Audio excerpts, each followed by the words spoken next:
Voilà, bonjour à toutes et tous, bienvenue dans ce troisième épisode des Loges de la Rareté. Donc le rendez-vous des actrices et des spectateurs et des spectatrices autour du handicap rare. Moi je suis Benjamin Guillon, je suis pilote de l'équipe Relais Handicap Rare de la région Auvergne-Rhône-Alpes.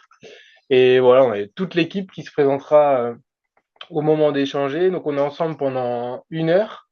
Euh, on est ensemble pendant une heure, on veut que ce soit voilà, un temps d'échange le plus participatif possible. C'est voilà, une expérimentation, on verra à la fin de cette heure comment on peut envisager la suite de ce webinaire. Donc n'hésitez pas à commenter, il y a Aurélie qui est à côté de moi qui pourra commenter le chat ou voilà, nous faire remonter les questions. Donc ce webinaire, il se veut rapide et voilà, le plus dynamique possible. Et il y a vraiment trois temps. Un premier temps, on va être sur les actualités autour des handicaps rares. Un deuxième temps qui a un coup de projecteur sur une des thématiques. Donc aujourd'hui, sur le sujet de la communication, et en particulier la communication améliorée et alternative. Et un troisième temps où Aude, qui est documentaliste à l'équipe Relais Handicap Rare, nous présentera voilà, un condensé de certains ouvrages du centre de documentation. On finira par un agenda. Voilà. Mais voilà, du coup, on va commencer par les actualités. Donc, vous rappelez que lors du premier épisode des Loges de la Rareté, on avait fait un coup de projecteur sur la définition des handicaps rares. Voilà ce que c'est. Donc, toutes les personnes qui re-regardent ce webinaire sur YouTube, là, le lien s'affichera par là ou par là. On est encore en train d'apprentissage sur la technique.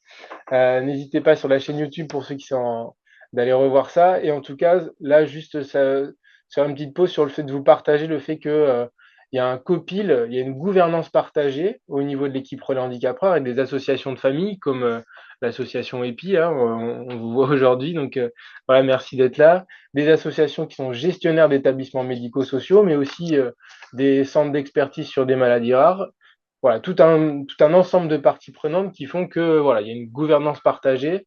L'équipe Relais, elle a été créée il y a 9 ans et aujourd'hui, 9 ans après, avec un paysage de l'offre médico-sociale qui évolue, des logiques d'accompagnement qui évoluent, c'est important qu'on puisse réactualiser ça, à valider le fait qu'on puisse réorganiser et se poser collectivement le jeudi 3 octobre de 10h à 16h pour venir justement réactualiser la gouvernance partagée. Donc voilà, n'hésitez pas déjà à noter dans vos agendas cette date-là, en sachant que il y a des associations qui sont partenaires historiques, mais toutes les associations qui souhaitent voilà, s'investir dans cette gouvernance partagée sont les bienvenues. Voilà, pour le premier point de l'actualité. Le deuxième point de l'actualité concerne le projet Mobilité internationale. Suite à une réponse à appel à projet faite cette année, nous avons obtenu le financement de l'Europe pour expérimenter un voyage avec nos partenaires des plateformes handicap rares Nord et Sud, Auvergne, pardon, et Madame Lachenal pour partir en Suède sur une expérimentation et aller questionner l'autodétermination dans ce pays du Nord. Et le voyage pourra se faire normalement, si tout va bien, au mois de septembre, du 23 au 27 septembre prochain. J'enchaîne, donc je suis Aude Laverne, la documentaliste de l'équipe Relais Handicap Rare, pour vous parler de la plateforme entraidant.handicaprare.fr, en fait, qui est une plateforme e-learning avec des contenus qui ont été créés à destination des aidants concernés par les handicaps rares, avec des groupes constitués à la fois de personnes concernées, de familles et de professionnels. Et là, donc, j'en parle parce que la partie ressources à destination des aidants a été mise à jour et structurée en 4 parties. Donc, il y a des relais près de chez vous, j'ai besoin d'aide pour mon proche, j'ai besoin d'aide en tant qu'aidant et conseils pour vos recherches en ligne. Voilà, la deuxième information que je voulais vous transmettre, il y a un catalogue des ressources de formation et de sensibilisation à la surdicécité qui vient d'être mis en ligne par le Groupement national de coopération handicap rare, le GNCHR. Il a été alimenté voilà, par le dispositif intégré handicap rare et donc il est en ligne sur le site du groupement. Si ça vous convient, s'il n'y a pas de questions jusque-là, on va commencer le coup de projecteur qu'on vous propose de faire aujourd'hui sur la communication alternative et améliorée. Donc moi, je suis Bérangère Mbéchézy et je travaille à l'équipe Relais depuis la création en 2015. Et c'est vrai que depuis la création, enfin les collègues, je ne sais pas ce que vous en pensez, en fait, en tout cas, on a observé dans quasiment toutes les situations de grosses difficultés de communication. Voilà, et une grosse difficulté en termes de ressources pour pouvoir outiller les équipes d'accompagnement qui accompagnent les personnes en situation de handicap rare. Par exemple, pour vous donner un chiffre, c'est quand même quasiment plus d'une demande sur deux en 2023. Donc, nous, on avait déjà essayé de travailler cette question-là, mais à notre échelle, voilà, avec un peu de bricolage, mais en essayant quand même déjà de nous emparer. Et puis, c'est vrai qu'au niveau national, il y a eu un coup d'accélérateur qui a été donné en 2022 avec le lancement de l'appel à projet de la part de la CNSA pour la création des parcs d'aide technique en CA. Et sur notre région, l'appel à projet, c'est l'équipe Relais qui l'a remporté, pas si on dit comme ça, mais oui, enfin en tout cas qui a été désignée pour pouvoir porter un parc d'aide technique en CA dont on vous parlera un petit peu après. Et cette volonté nationale de enfin s'occuper de la question de la communication pour les personnes en situation de handicap, pas que handicap rare, hein, mais beaucoup plus largement, elle a été confirmée par Emmanuel Macron lors des annonces faites à la CNH, Conférence nationale du handicap, en avril 2023. Il a mis en avant la CA en disant que c'était véritablement un sujet dont il fallait s'occuper collectivement. Voilà, et à toutes les échelles du secteur médico-social. On va vous mettre dans le chat le plaidoyer qui a été rédigé par le collectif le collectif du DIHR, du dispositif intégré handicap rare, pour que vous puissiez en prendre connaissance. Et puis maintenant, si Marielle, ça vous va, je vais vous passer la parole pour que vous puissiez continuer. Ouais, Alors, du coup, un petit couac technique. le temps qu'on met, Ouais. effectivement, il y a des gens qui nous rejoignent. Donc voilà, bienvenue. On a commencé, donc vous êtes voilà, au 3e épisode des Loges de la Rareté, le rendez-vous pour l'instant mensuel des acteurs et spectateurs sur les handicaps rares. N'hésitez pas, on vous a remis dans le chat voilà, un lien Framacal pour pouvoir voilà, vous présenter et puis voir qui est autour des écrans. En tout cas, on est content de vous accueillir parce qu'il y a beaucoup de monde. Et c'est une bonne nouvelle. Et du coup, on va enchaîner directement par Marielle. Ou c'est toi qui Non, c'est Marielle. Ouais, directement par Marielle Lachenal, qui voilà, partage son écran. N'hésitez pas à nous dire si vous ne voyez pas ou voilà. Marielle, on vous entend pas, il faut que vous puissiez brancher. Voilà. Vous m'entendez pas? Ça y est, c'est bon. Vous m'entendez? Non, mais en fait, mon souci, je vais vous dire, c'est que vu que vous m'avez nommée animatrice, il faut que je guette les gens qui sont en salle d'attente. Ah oui. Ouais. Est-ce que vous pouvez guetter aussi? J'ai guetté, oui, vous inquiétez pas, c'est pas Voilà. très grave. Et vous pouvez admettre aussi? Non, je peux Non. pas admettre. Est-ce Vous que êtes sûr? vous partagez votre non, vous préférez avoir la main, Marielle, sur votre Non, mais vu... mais je vais vous laisser, parce que normalement, on peut être co-animateur, non? Ça fonctionne pas aujourd'hui, on est désolé. On vous laisse faire l'animation et j'ai admis toutes les personnes qui viennent d'arriver et je reprendrai la main. Vous aurez terminé. Oui, mais vous croyez? Bon. Oui, on va faire ça. comme ça. Allez-y, Marielle, merci à vous. Bon, voilà, donc j'ai... ouais, mais en fait, il y a des gens qui attendent. Alors, donc moi, je suis Marielle Lachenal, j'ai la redoutable mission, j'ai 10 minutes pour introduire ce temps sur la CA, alors que je pourrais vous en parler 3 jours. Donc, c'est comme ma thèse en 3 minutes. Donc, je suis en fait venue dans la CA comme parent d'une jeune femme qui a maintenant 34 ans et qui, depuis qu'elle a 4 ans, communique avec signes et pictogrammes. Et je suis devenue formatrice et je suis une grande militante de la question de la communication pour les personnes handicapées avec l'idée de donner envie aux personnes de se lancer. Donc en fait, le défi ce matin, alors je suis membre du bureau de Isaac francophone. Alors je vais juste couper ça, voilà. Isaac, peut-être, Marielle, vous précisez que Oui, donc autour des écrans, il y a vraiment des novices là. L'idée, c'est d'avoir d'accord. vraiment du Alors, Isaac francophone est une association mondiale qui promeut la communication alternative et améliorée pour les personnes qui sont empêchées plus ou moins dans leur communication, que ce soit pour handicap moteur ou d'autres difficultés. On a là au mois d'octobre le mois de la CA. Vous pouvez aller voir, il y a plein de choses extraordinaires à partager. Alors, pour commencer, on est effectivement dans le handicap rare, mais ce que je voudrais rappeler, c'est que peut-être que le handicap rare, mais les besoins de communication, elles sont pas rares du tout. Les personnes il y a des mots à la mode comme complex communication needs qui seraient des besoins spécifiques de communication. En fait, les besoins, c'est les mêmes que nous. Maintenant, il vaut mieux dire des contraintes complètes de communication, mais les besoins de comprendre ce qu'on nous dit, les besoins de comprendre ce qu'on va faire, les besoins de pouvoir dire, de pouvoir choisir, c'est pas lié au handicap rare, c'est même pas lié au handicap du tout, c'est lié au fait qu'on est humain. Donc ça, c'est déjà quelque chose qui est très important. Et humain et avec des défis de communication. On est tous concernés. C'est un éducateur qui m'avait dit, en fait, faut passer de elle a compris à on s'est pas compris.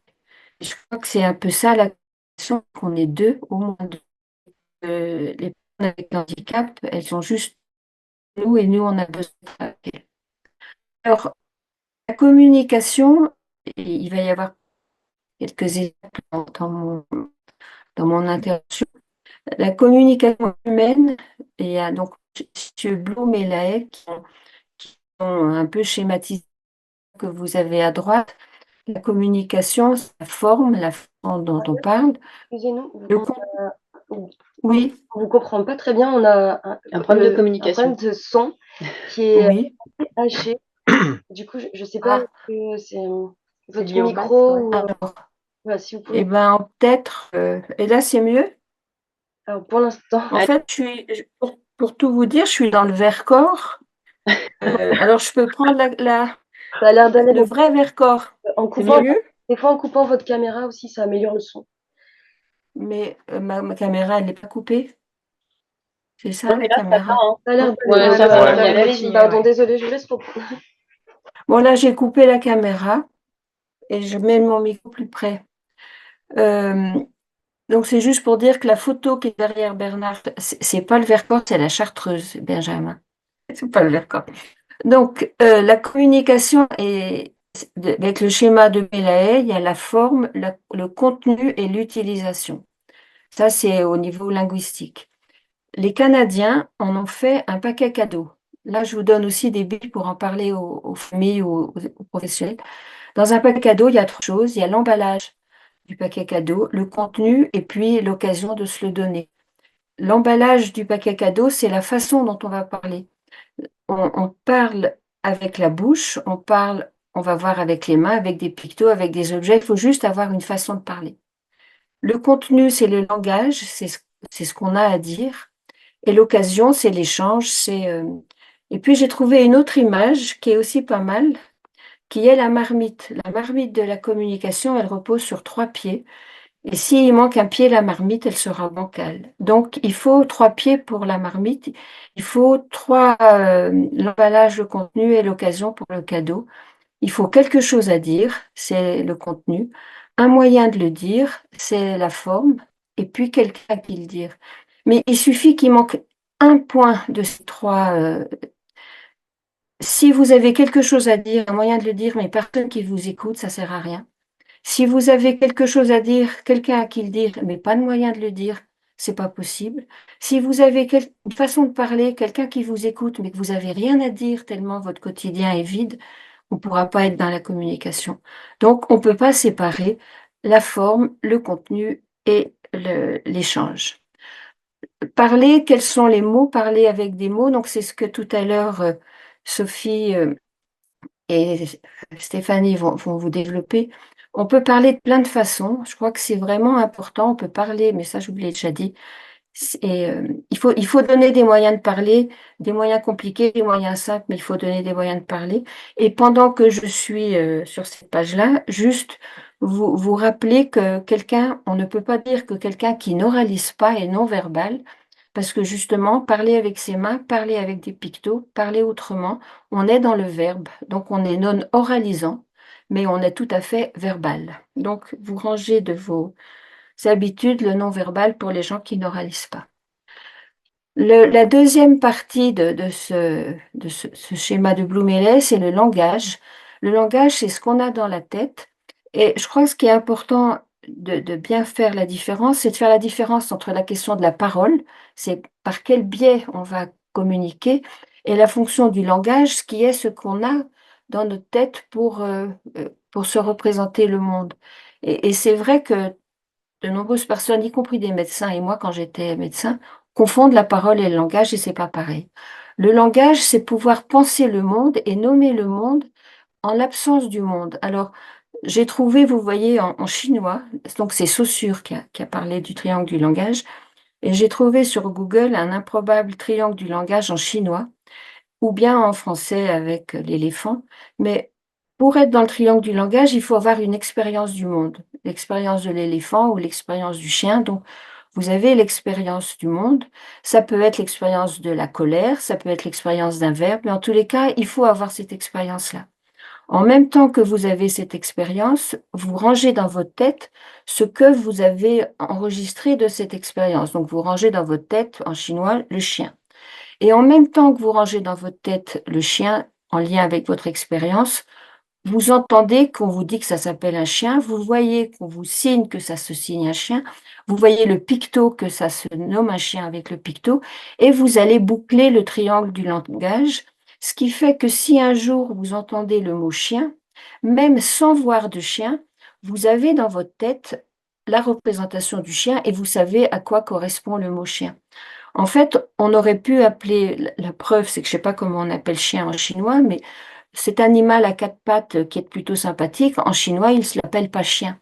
Donc, la façon dont on nomme les choses est totalement arbitraire dans une langue orale, alors que la représentation et la réalité sont les mêmes. Et c'est un des intérêts du signe ou du picto, c'est que c'est plus facile de comprendre un signe ou un picto parce que c'est plus proche souvent du concept que juste le mot oral.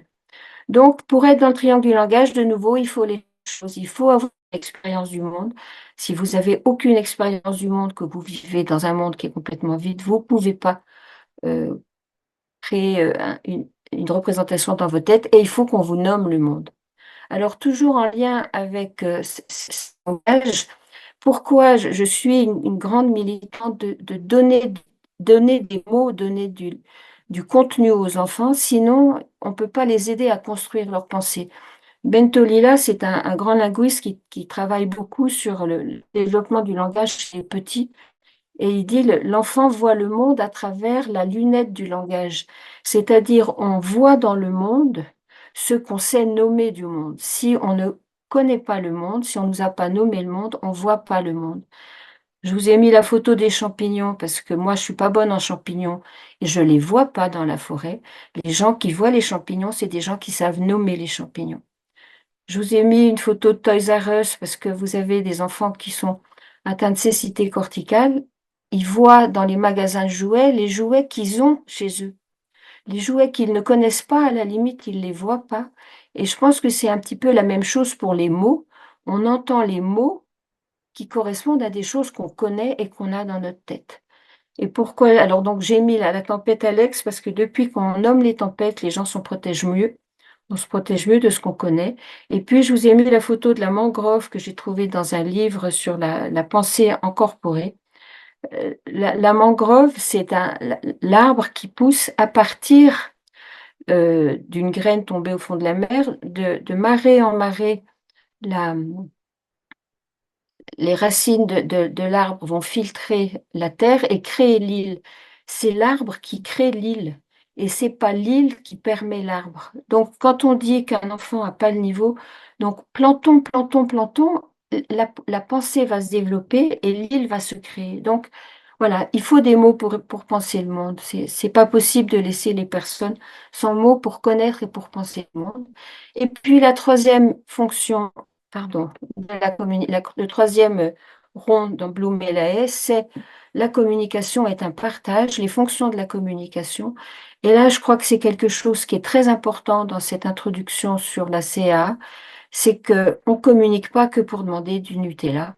On communique pour plein de choses et il faut vraiment avoir, comme, pas comme obsession, mais comme conviction qu'il faut donner aux personnes qui ont un handicap de communication de pouvoir protester, de pouvoir demander, de pouvoir raconter et pas que demander du Nutella.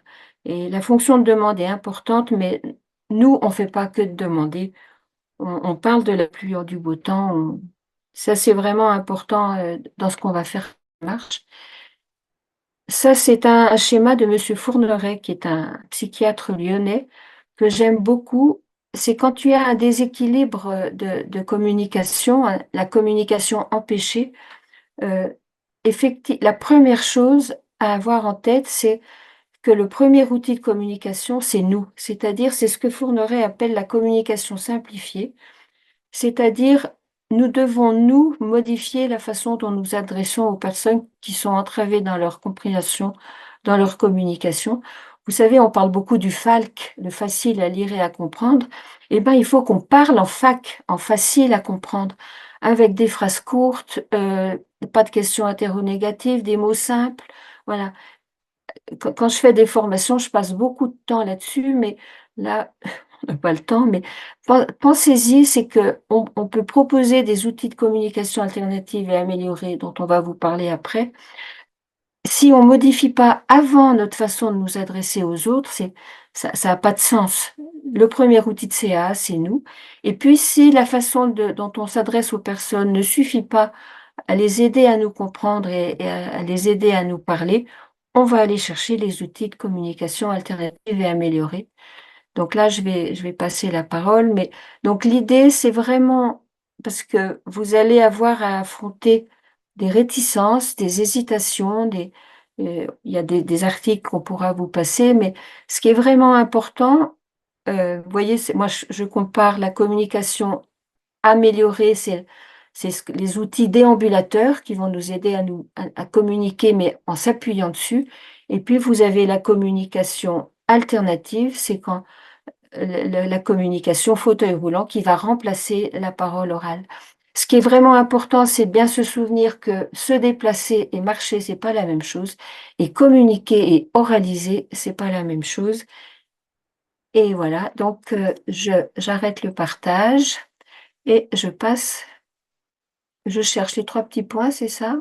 Oui, s'il vous plaît, Marielle, pour nous mettre pour qu'on puisse. Ben là, je les vois plus, les 3 petits points. Le temps de la transition technique, si vous avez des questions, n'hésitez pas. Voilà. En tout cas, merci beaucoup, Marielle. Merci, c'est ouais. vraiment. C'était un défi, hein, parce que normalement, je mets 4 heures pour vous dire tout ça. Ouais, mais là, en tout cas, Bravo. vraiment bravo dans les commentaires. Il y a Bernard de l'association EPI qui dit que c'est très limpide, voilà, intense et clair. Voilà, on le redit. Il y en a qui ont repris. On pourra revoir aussi parce qu'il y a le propos est dense et extrêmement clair et métaphorique. Donc ça permet vraiment de mieux comprendre voilà, la communication. Vraiment, merci beaucoup, Marielle. Je sais pas du coup si au niveau de la technique on a récupéré. Ouais, Samuel de la communauté 360 du Puy-de-Dôme, là, voilà, bravo et merci. Très intense et clair, ouais, c'est vrai que. Marielle, est-ce que vous avez retrouvé les 3 petits points? Votre Ah, micro on est vous coupé, entend plus, Marielle, du coup? Oui, je vous ai redonné la main, c'est vous les chefs. Alors, vous n'avez pas dû le faire sur le bon. Ben si, Sur le si. le RHR Aura, pas juste le RHR. Oui, mais j'ai fait sur RHR Aura. J'ai plus la main là. Qui c'est le RHR? Alors, parce qu'on C'est est, là-bas. on est sur plus. Ah oui, c'est là-bas. Non, mais Et s'il y a un petit message. vas-y, tu vas aller voir. On n'est pas encore des pros Alors, techniques, hein, ça se voit.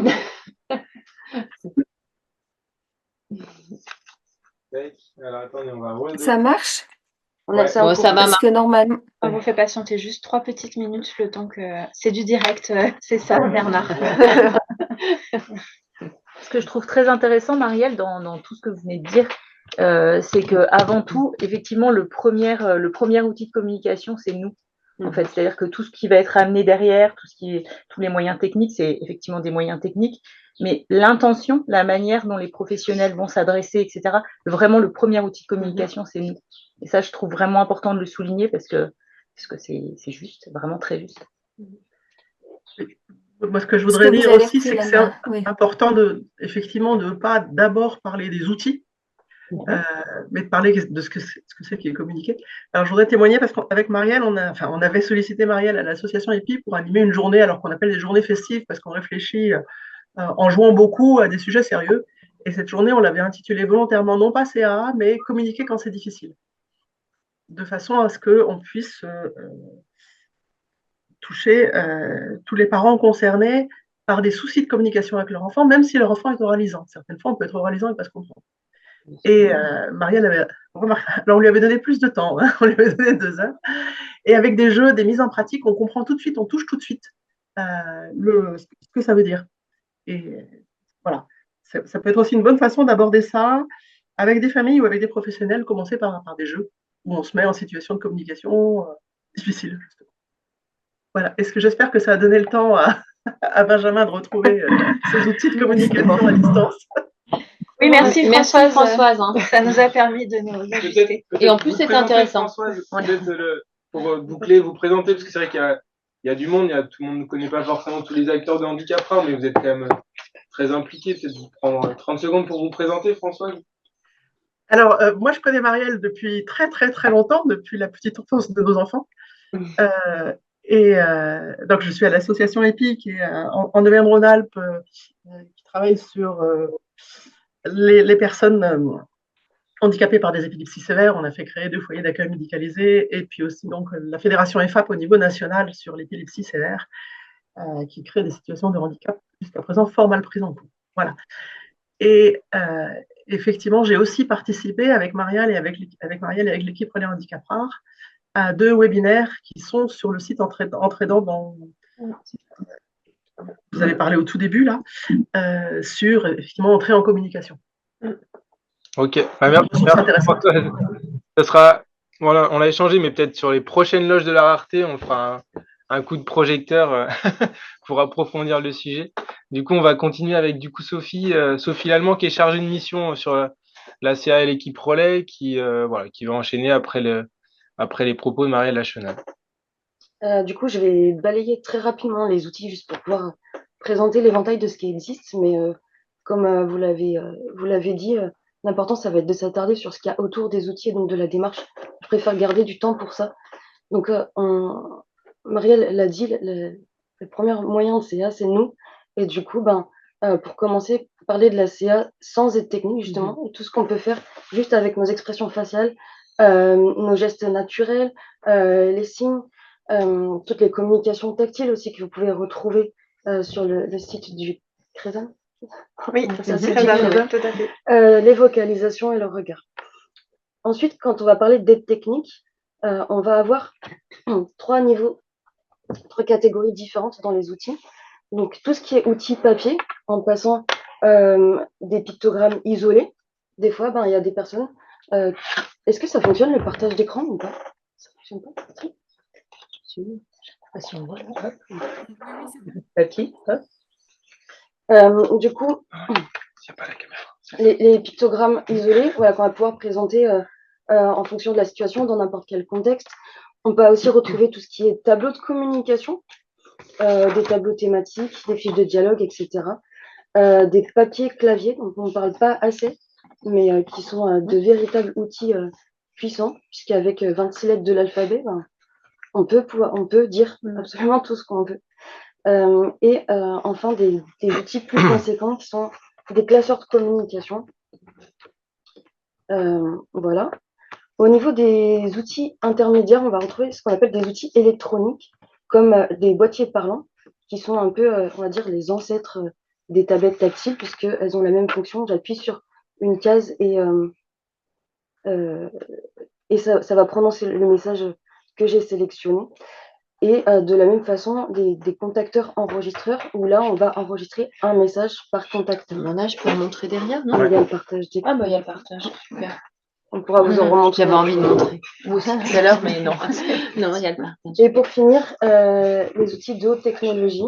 Donc, ça va être aussi bien des logiciels qu'on va pouvoir mettre sur des ordinateurs ou des logiciels qu'on va retrouver dans des appareils dédiés, voilà, qui sont un peu les Rolls-Royce en matière d'outils de CA et le coût qui va avec, mais voilà, des outils qu'on va pouvoir venir fixer sur des fauteuils.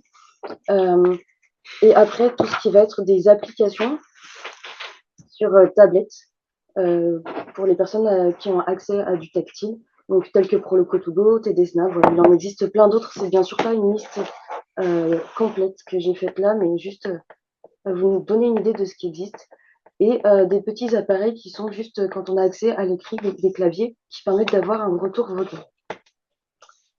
Voilà, je vais arrêter le partage d'écran un petit moment pour vous dire que la plupart de ces outils, non, pardon, j'ai oublié quelque chose, c'est que j'ai oublié de vous parler des moyens d'accès. Parce que les outils, c'est une chose, mais il faut que chacun puisse y accéder selon ses capacités motrices, visuelles, etc. Et vous dire que la CA, eh ben, du coup, les outils, on peut les utiliser avec les mains, avec un super pointage sur des tablettes, mais aussi juste avec le poing qui va venir désigner quelques pictogrammes. On va pouvoir l'utiliser aussi avec les yeux, donc sur des outils low-tech papier et sur des outils numériques avec l'accès par commande oculaire. Mais aussi, on va aussi pouvoir faire preuve de plein d'imagination et trouver d'autres façons d'accéder à la CA. Voilà, ce sont ici des exemples. Vous avez les licornes qui existent, vous avez des joysticks, vous avez des contacteurs, diverses souris, etc., etc. Et des fois, il faut faire preuve d'un peu de créativité, voilà, pour permettre l'accès à... Et de patience, j'imagine aussi. Oui, pour permettre l'accès au plus grand nombre. Et voilà, ce que je voulais vous dire, c'est que du coup, la plupart de ces outils et moyens d'accès, eh bien, on les a depuis quelque temps au sein de l'ERHR. Et du coup, je vais passer la parole à Aude, qui va... Juste peut-être dire avant qu'en effet, dans le chat, vous allez trouver de la part de Marielle Lachenal, merci Marielle, sur le site Entraidant, les témoignages de personnes. Ouais, et Aude va vous présenter du coup notre service de prêt. Oui, donc en fait, comme on l'a évoqué tout à l'heure, en fait, suite à un appel à projet lancé par la CNSA, l'équipe Relais s'est dotée du coup d'un service de prêt d'aide technique à la CAA, où du coup les outils sont mis à la disposition des personnes concernées, des aidants, des familles, des professionnels, ça de manière gratuite pour une durée d'un mois renouvelable. En fait, cette expérimentation, elle se termine fin août.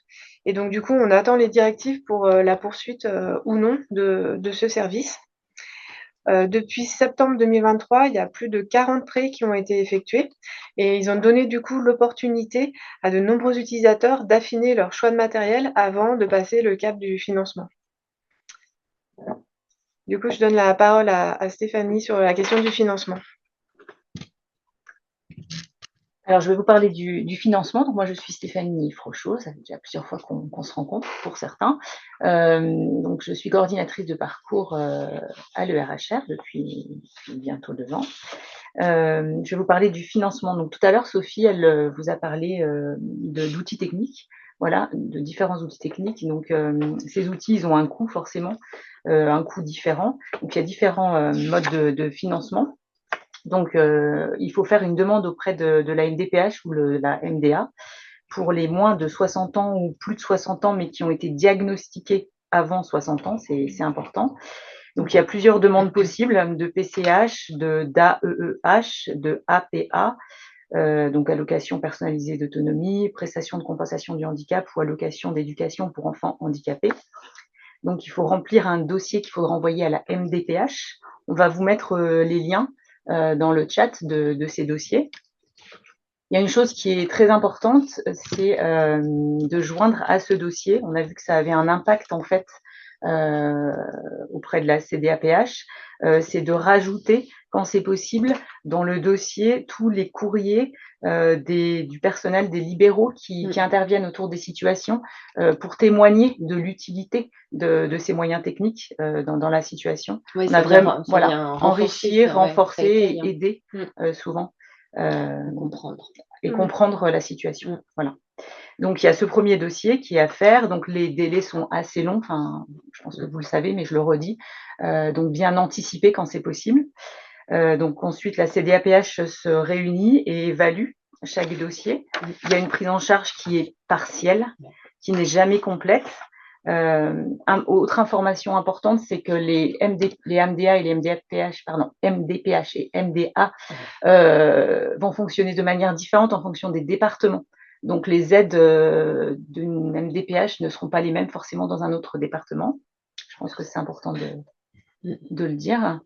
Oui, c'est la réalité du terrain, malgré normalement un égal accès, quel que soit le lieu où on se trouve, mais dans la réalité, c'est comme les équipes évaluent différemment, c'est vrai. Donc ensuite, une fois que vous avez la réponse, il y a d'autres possibilités. Vous pouvez faire un dossier, une demande de fonds de compensation, toujours auprès de la MDPH. Donc, on vous met en lien le lien dans le chat. Et là, vous aurez une réponse. Et ensuite, encore d'autres possibilités. En fait, on a eu des retours un petit peu des familles. Il y a des mutuelles. Il y a quelques mutuelles qui peuvent participer. Il faut faire une demande. Donc, bien se renseigner auprès des mutuelles. Et derrière ça, toujours si ça ne finance pas totalement, il y a des familles qui ont décidé de lancer sur des plateformes de financement participatif des demandes. Voilà. Voilà. Donc là, je vous ai fait à peu près le tour des financements possibles. N'hésitez pas à compléter si jamais parmi vous, il y a des personnes qui ont des choses à rajouter à ce que je viens de dire.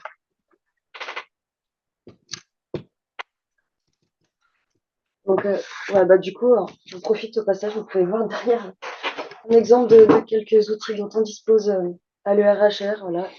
On a aussi des tablettes, des joysticks, diverses souris. Et voilà, comme on l'a dit, tous ces outils, c'est très bien, mais du coup, là, ce que je vous propose, c'est qu'on prenne un petit peu de recul et qu'on se garde un tout petit peu de temps qui va être réduit pour parler de la démarche de CA. Du coup, je vais repartager de nouveau l'écran.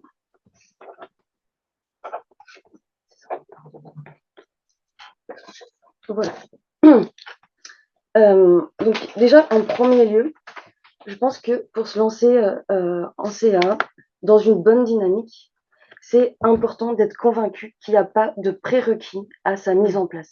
D'être convaincu que chacun a la capacité d'apprendre quelque chose et qu'on ne peut pas savoir ce qu'une personne a dans la tête tant qu'on ne lui a pas donné les moyens de le dire. Voilà, ça c'est pour moi la base de la base. Ensuite vient le temps de l'évaluation. Une évaluation globale et dynamique qui est basée sur le modèle de participation.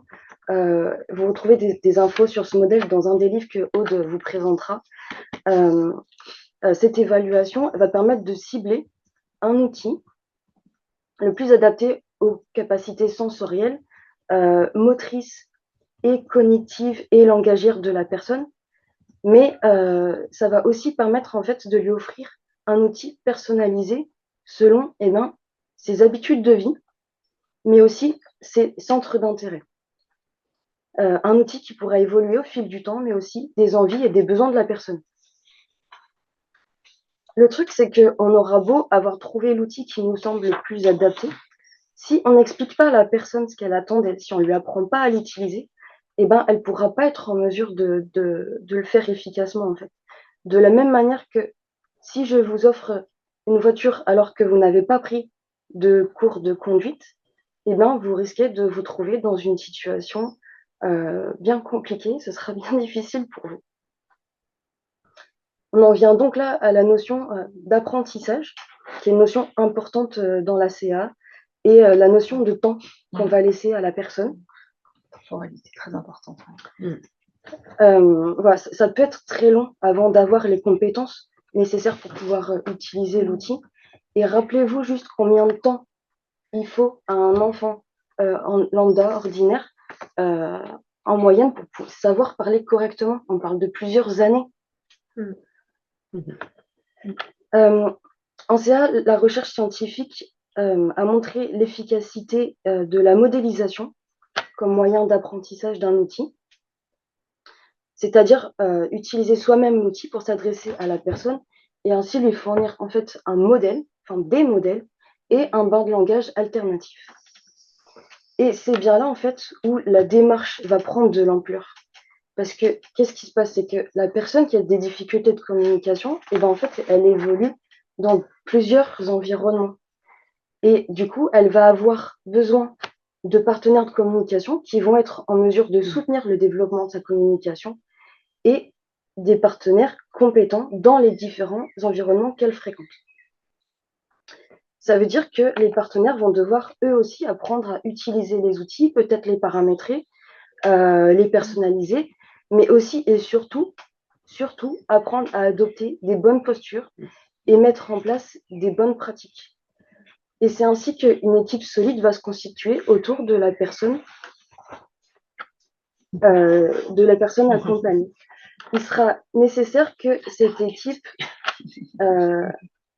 élabore un plan d'action, un plan d'intervention pour l'accompagnement de la mise en place de la CA, qui permettra de savoir qui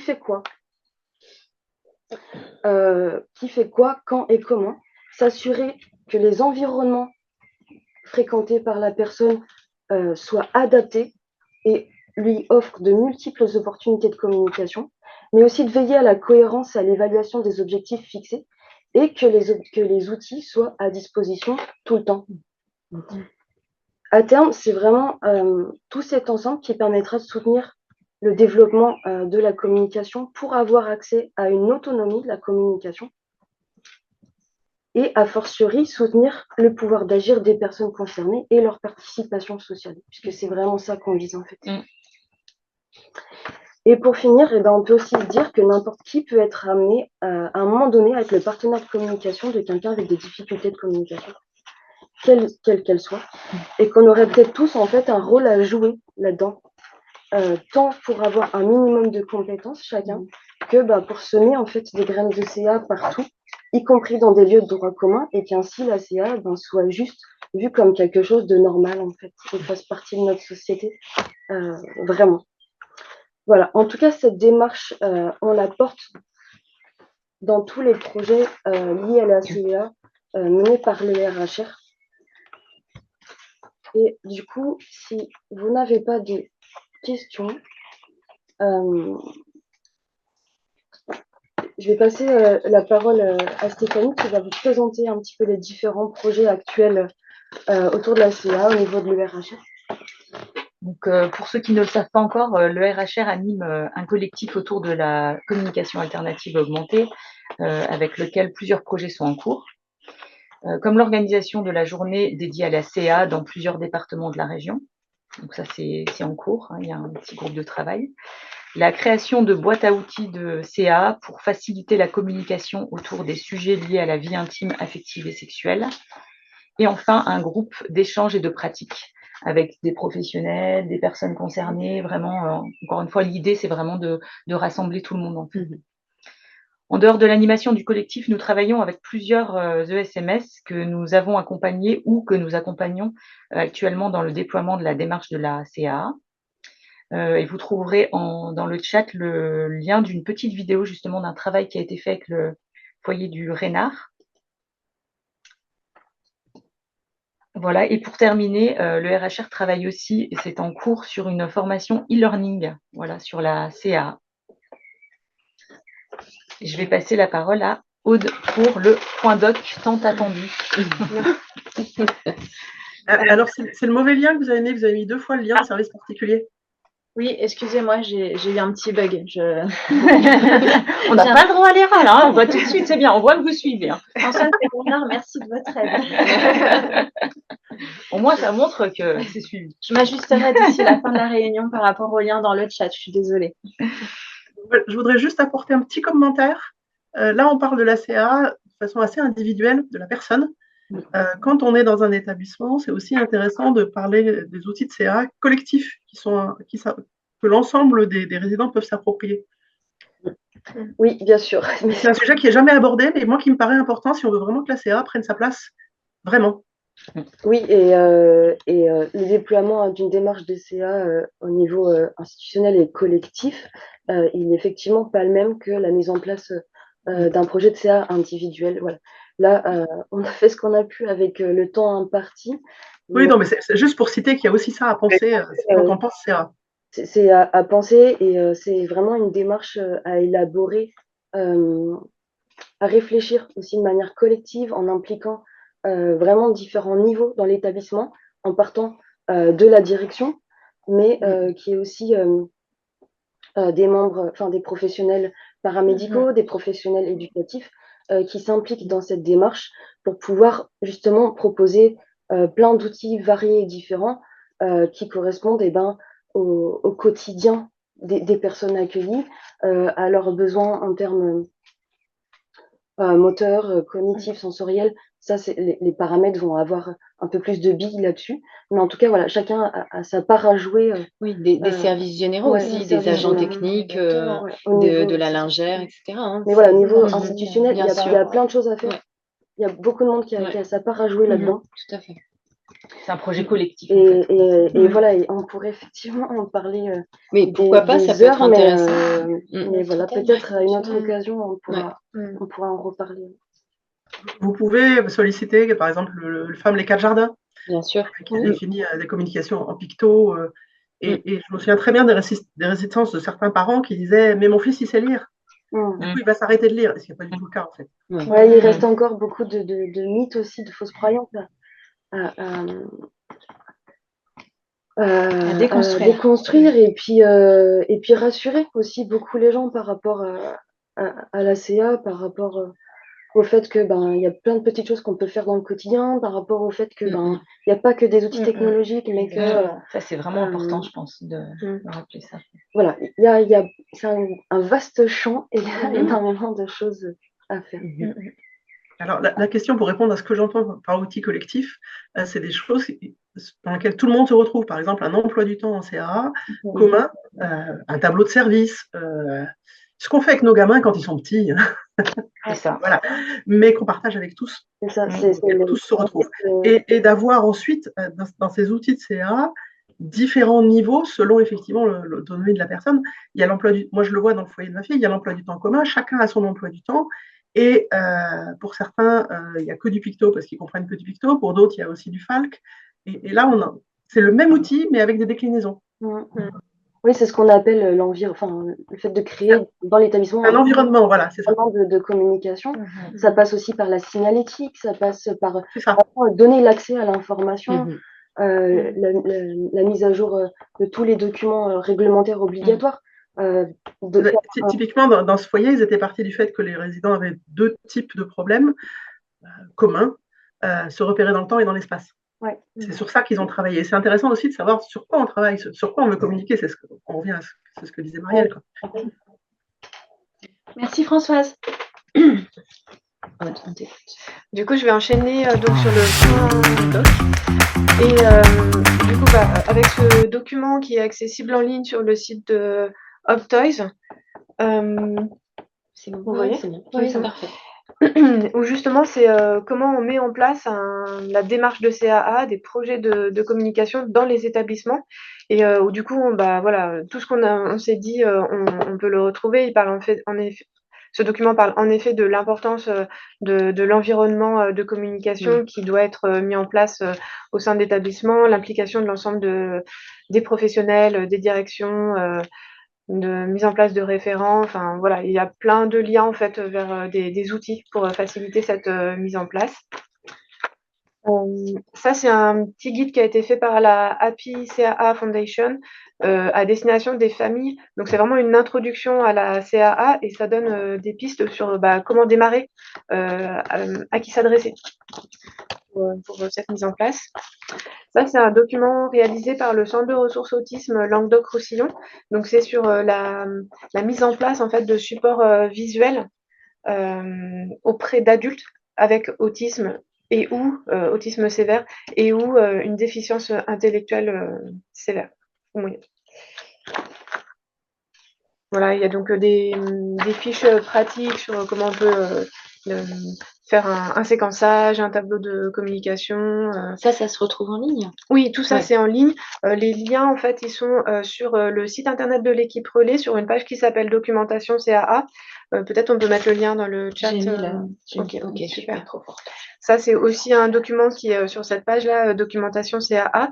C'est un document qui a été réalisé par la CNSA et qui présente des outils d'observation, d'évaluation de la communication des personnes en situation de polyhandicap, avec une fiche par outil, quel est le public en fait visé par cet outil, qu'est-ce qu'on cherche à observer, comment on le met en place, est-ce que c'est gratuit ou pas, voilà. Ensuite, je vais vous présenter des documents qui sont empruntés au centre de documentation. Donc voilà, il y a le centre de documentation, il est gratuit. Enfin, il y a un service de prêt gratuit, donc avec des documents qu'on peut emprunter pendant 1 mois. Si j'envoie les documents par la poste, la durée de prêt est de fait élargie. Alors ça, c'est donc le livre dont a parlé Sophie, c'est un livre de référence par rapport à la CAA qui est très complet, qui va donner à la fois des bases théoriques, mais aussi pratiques d'application. Il peut faire un peu peur parce qu'il est volumineux et en plus c'est écrit petit dedans. Mais en fait l'idée c'est plus d'aller picorer. Non. Est-ce que c'est pour l'été? Pour la plage. Ouais. Il y a quelques illustrations. Voilà. Enfin, vraiment c'est un livre de référence qui a été traduit en français. Il y a également le livre d'Elisabeth Catex-Nègre sur la CAA qui va aussi présenter les différents outils et la démarche de CAA. Je fais hyper rapide. Après, au centre de doc, il y a aussi des livres pour apprendre la langue des signes, des méthodes d'apprentissage. Un catalogue. Oui, il y en a pour tous les âges. Ouais, il y en a pour tous les âges. La LSF pour tous les âges. Par rapport au Makaton, donc il y a aussi à la fois les livrets qui présentent les pictogrammes et les signes. Voilà. Porte-clés de communication, en fait des exemples en fait, voilà, pour voir ce qui existe dans le commerce et également des documents que l'on trouve en ligne et que l'on prépare sur place pour montrer que voilà, il y a de la matière en Donc, ligne aussi. des outils aussi très pratiques qu'on peut emprunter au centre de doc. Oui, c'est ça. Ouais, voilà, c'est ça. Donc prochainement, il y aura des classeurs de communication qui seront également empruntables. Après, je voulais vous montrer, celui-ci, il y a 4 livres dans cette collection, mais ils sont tous empruntés actuellement. Et en fait, ils présentent alors, c'est une histoire classique avec des signes. Là, c'est autour des émotions. Et en fait, il y a une application pour avoir le signe en vidéo, en fait. Okay. Voilà, il existe des livres comme ça de la littérature jeunesse avec les pictogrammes Makaton. Sur le site aussi, il y a plein de livres de la littérature jeunesse qui ont été adaptés en Makaton. Il y a d'autres éditeurs qui proposent des histoires illustrées avec du facile à lire et à comprendre, avec des pictogrammes. Celui-ci, c'était juste pour vous montrer ce livre en fait qui a été écrit intégralement avec une commande oculaire. En fait, c'est un membre du groupe Funky Family qui a développé une maladie de Charcot et en fait c'est une autobiographie. Donc il y a une grande partie c'est sur sa vie avant le diagnostic de cette maladie, mais aussi comment il s'est reconstruit, comment il a été à la recherche du bonheur en fait malgré cette situation. Et voilà, bon, j'ai plus beaucoup de temps, mais il y a aussi le livre de Philippe Aubert, donc, qui a un système aussi de communication de manière alphabétique, en fait, avec une épellation et un système de repérage des lettres avec son partenaire de communication. Et il utilise également la commande oculaire avec une synthèse vocale. C'est impressionnant. Je voulais aussi vous dire que du coup l'équipe Relais elle va fermer les 2 premières semaines du mois d'août, c'est-à-dire du 5 août au 16 août inclus, et que vous pouvez emprunter des livres jusqu'à fin juillet, et avec le déménagement, voilà, on fait des durées de prêt déjà jusqu'à début octobre.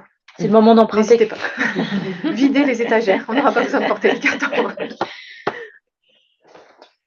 Je vais donner la parole du coup à Gaëlle. Oui, bonjour à tous. Donc, moi, je suis Gaëlle Ferber, je suis ergothérapeute sur l'équipe Relais Handicap Rare. Et donc, je prends rapidement la parole pour vous présenter un point agenda avec quelques dates et événements que nous souhaitions mettre en avant. Alors, la première date, elle arrive rapidement. C'est donc ce samedi, le 6 juillet, un événement qui s'appelle le Tribu Brindille Festival, qui est organisé par la Pause Brindille. C'est en fait la fête des jeunes aidants. Ça concerne des jeunes de 7 à 25 ans qui sont concernés par la maladie ou le handicap d'un proche. Donc, on vous met le programme et formulaire d'inscription dans le chat pour plus d'informations. C'est en région lyonnaise. Hein. C'est sur Saint-Foy-les-Lyons. Voilà, ouais, exactement. Merci Bérangère. Une autre information, c'est en fait les PEP 69 et la Miette, donc qui est une association de quartier Villeurbannaise, qui ont publié leur programme d'activité de loisirs et de répit pour cet été, donc à partir du 8 juillet jusqu'au 23 août. Donc, de la même façon, on vous met un lien vers le programme de ces activités que vous pourrez retrouver dans le chat. Le 19 septembre, alors là maintenant, des dates plus pour cette rentrée, là c'était sur l'été. Pour cette rentrée, le 19 septembre, je ne sais pas si tu veux en dire un mot, Sophie, mais voilà, en tout cas, prochaine date du café des CAA. Voilà, à noter dans les agendas, puis j'imagine qu'il y aura après plus d'infos à venir. Oui, voilà. Bien sûr, on n'oublie pas le mois de la CA en octobre, comme l'a annoncé tout à l'heure en début de visio Marielle. On voulait aussi vous signaler une formation qui est portée en fait par le centre de formation des PEP 69. Donc cette formation, elle a lieu sur 2 jours à Lyon, les 11 et 18 octobre. Elle s'intitule Repérage, diagnostic et accompagnement des TSA chez les jeunes déficients visuels. C'est une formation qui est animée par 2 psychologues qui ont une expérience dans l'accompagnement d'enfants déficients visuels avec des troubles du spectre de l'autisme associés. Et pour finir, je suis désolée, c'est rapide parce que voilà, on a pris un peu de retard, mais sur la journée du 12 octobre, on a 2 événements à vous signaler. Premier événement, c'est la journée nationale des 10 dans le Rhône, qui, comme chaque année, se déroule à l'hôtel de région avec la participation de l'équipe Relais qui tient en général un stand de documentation. Donc, c'est une journée qui est gratuite pour les participants et qui permet de s'informer sur l'ensemble des troubles 10 et des TDAH. Et toujours sur le 12 octobre, mais cette fois à Reims, c'est la journée nationale de l'association Prader-Willi France. Donc voilà, qui tient sa journée nationale. Pareil, il y a un formulaire d'inscription qu'on vous met dans le chat. Et bien sûr, qui est à destination de toute personne, famille, personne concernée par le syndrome de Prader-Willi professionnel. Ça se veut être une journée d'échange et de rencontre. Voilà pour moi, désolée pour la rapidité du débit. Et je passe la parole du coup à Benjamin, qui est censé être dans nos futurs locaux, en direct de nos futurs locaux. Bonjour, vous m'entendez? Voilà, donc du coup, voilà, merci pour cette présentation, merci à tous voilà, pour votre participation. Donc là, je suis en plein dans Lyon, puisque voilà, les loges de la rareté, c'est à la fois l'espace et le temps. Et comme ça vous a été présenté, voilà, l'équipe Relais Handicap Rare va déménager pour se recentrer du cœur de ville de Lyon, à proximité aussi des différents transports, puisque on est vraiment sur une mission régionale, Auvergne-Rhône-Alpes. Donc on remercie tous les partenaires du 63. Donc voilà, comme on avait fait pour la première, là je vous présente un petit peu le cadre de nos futurs locaux avec nos futurs collègues. Voilà, donc on se sera au 26 rue Louis Blanc. Donc effectivement, on aura beaucoup plus d'espace pour le centre de documents. C'est des locaux qu'on va partager avec la communauté 360 du Rhône et de la métropole de Lyon. Ça permet aussi de accueillir tant du point de vue du Rhône, qui représente quand même un quart des situations individuelles par rapport à notre suivi. Et voilà, les futurs locaux. Donc là, pour l'instant, il y a de la vieille moquette, mais on est en cours de travaux. Donc voilà, je vous présente le futur centre de documentation. Voilà, qui aura un espace beaucoup plus grand. Et puis l'idée aussi autour du centre de documentation, c'est de pouvoir aussi aller au niveau des territoires, donc pouvoir accueillir aussi les personnes du quartier, l'ensemble des partenaires du Rhône et de la métropole de Lyon, mais aussi de développer le centre de documentation hors les murs, comme c'est des choses qu'on a pu expérimenter le parvis derrière où on était basé historiquement. Mais voilà, j'insiste, au-delà de nos locaux ici, on est vraiment sur une mission régionale. Donc voilà, je vous remercie par rapport à ça. Comme j'ai pu le diapo, voilà, n'hésitez pas à me compléter, l'équipe qui est à Villeurbanne. En tout cas, on va vous partager dans le chat un petit lien pour recueillir votre satisfaction par rapport à ce troisième épisode d'Éloge de la rareté, puisque c'est vraiment important. On voit qu'on a des retours positifs. On voulait quelque chose de dynamique, de court, de pouvoir communiquer aussi différemment. C'est le thème par rapport aux différents sujets qui préoccupent, en tout cas sur lesquels on est interpellé et puis qui font vraiment sujet d'actualité. Là, du coup, il y a un peu de bruit, donc je vais aller dans la future salle de réunion. Ouais, ça va être belle, hein, notre salle de réunion. On pourra aussi prêter à accueillir voilà, l'ensemble des partenaires si vous voulez faire des réunions. On sera équipé et l'idée, c'est vraiment de créer, peut-être pas un tiers-lieu, mais en tout cas de pouvoir accueillir différents partenaires. Donc, n'hésitez pas, on recommuniquera par rapport à ça. Un deuxième lien qu'on vous enverra aussi, c'est on a créé un lien pour si vous avez des idées, puisque là, l'éloge de la rareté, on a vraiment animé par rapport à 3 thématiques. On l'a vraiment porté comme ça, mais l'idée, on vous retiendra au courant. On va continuer ce webinaire. On verra sous quelle forme et sur la forme en webinaire en distanciel sur 1 heure. Après, sur l'ensemble des sujets, on l'a déjà évoqué avec l'association EPI, mais n'hésitez pas que ce soit sur des sujets coup de projecteur, sur des actualités. On voit là qu'on vous partage beaucoup d'actualités qui sont liées à Lyon, mais c'est pas la majorité. Il y a sûrement plein d'actualités. J'ai vu l'équipe de la plateforme Auvergne Sud à Clermont-Ferrand. Il y a sûrement plein de choses qui se passent. Donc voilà, en tout cas, merci beaucoup. Je sais pas s'il y a des... On va juste interrompre une seconde. Madame Gini lève la main. On va peut-être lui passer la parole. Ouais, allez-y. J'ai pas la main, donc allez-y. Madame Gini, on vous écoute. On vous entend pas si vous parlez. Votre micro est coupé. Pardon, vous m'entendez? Oui, c'est bon. Oui, je vous prie de m'excuser, j'avais un problème technique. Oui, je voulais vous remercier chaleureusement, équipe Relais Handicap Rare et l'ensemble des participants à ces loges de la rareté pour cette organisation, pour avoir invité les collègues de l'ARS, ils sont nombreux, tant en délégation départementale. Donc, un grand merci à elles qu'au sein de la direction de l'autonomie. C'était très enrichissant, très instructif. Nous serons évidemment à vos côtés lors des rencontres départementales que vous allez organiser. Rappelez aussi le soutien financier de l'ARS constant depuis des années sur ces sujets-là auprès de l'RHR et auprès aussi de l'aide qu'on a apportée pour la chargée de mission en complément des aides techniques. Et nous serons aussi à vos côtés dans l'avenir, je n'en doute pas. Voilà, je n'en dis pas plus et je vous souhaite en tous les cas une belle continuation pour ces actions-là. Au-delà, évidemment, de la question des handicaps rares, la question de la communication, elle est fondamentale. Et merci à vous, en tous les cas, pour avoir structuré toute cette documentation et au-delà de la documentation, l'animation que vous portez à l'échelle de la région avec l'ensemble des partenaires. Et un bel été à tous et rendez-vous à la rentrée aussi pour poursuivre les travaux et être à vos côtés sur ces actions-là. Merci à tous et merci aux collègues aussi de l'ARS de s'être rendus disponibles pour ce temps aussi. Merci beaucoup, Madame Gini. Merci. On vous souhaite une bonne journée à tous. Voilà, on vous dit à bientôt. Et puis, on vous tiendra au courant pour la reprise des loges de la rareté, puisqu'on va en faire le bilan en équipe.